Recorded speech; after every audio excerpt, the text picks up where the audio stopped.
أعوذ بالله من الشيطان الرجيم.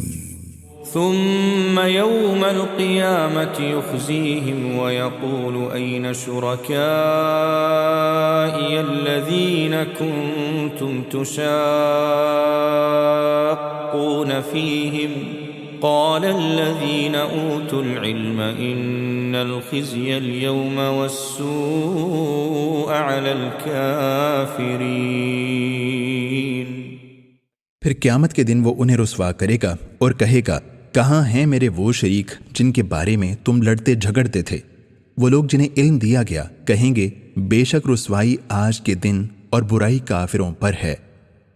ثم یوم القیامت یخزیہم ویقول، یخزی خزیون سے باب افعال کا مضارع ہے، بمعنی رسوائی۔ یہ جسمانی عذاب سے بھی بڑھ کر ہوتی ہے، کیونکہ ممکن ہے کہ آدمی جسمانی سزا کے آثار چہرے پر ظاہر نہ ہونے دے، مگر رسوائی کے آثار پورے جسم اور چہرے پر واضح ہوتے ہیں۔ ثم نسبتاً ترتیب کے لیے لایا گیا ہے کہ دنیا میں ہلاکت و بربادی کے بعد آخرت کی رسوائی اور عذاب کہیں سخت اور کبھی ختم نہ ہونے والا ہوگا، اور اللہ تعالیٰ خود ان سے پوچھے گا کہ تم نے جو میرے شریک بنا رکھے تھے اور تم کہتے تھے کہ فلاں کو قبر میں سوال ہوا تو اس نے فلاں بزرگ کا دھوبی ہونے کا حوالہ دیا اور چھوڑ دیا گیا، فلاں بزرگ کے دم کے باوجود بچہ مر گیا تو اس بزرگ نے چوتھے آسمان پر جاتے ہوئے ملک الموت سے روحوں کا تھیلا چھین کر سب روحوں کو آزاد کر دیا اور وہ دوبارہ زندہ ہو گئے۔ فلاں صاحب کے لیے لوح محفوظ میں بھی بچہ قسمت میں نہ تھا تو فلاں بزرگوں نے انہیں 12 بیٹے عطا کر دیے۔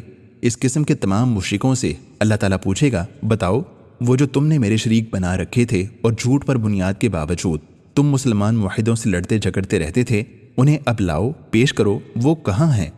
اس کا جواب وہ کیا دیں گے؟ البتہ اہل علم، فرشتے، انبیاء اور صالحین یک زبان ہو کر کہیں گے کہ آج کامل رسوائی اور برائی ایمان نہ لانے والوں پر وارد ہوگی۔ اہل ایمان گناہ گاروں سے بھی باز پرس ہوگی، مگر کامل رسوائی صرف کفار کا مقدر ہوگی۔ تفصیل کے لیے دیکھیے سورہ ہود آیت 18۔ الخزی اور وسوء کے الف لام کی وجہ سے کامل رسوائی ترجمہ کیا گیا ہے، واللہ تعالی اعلم۔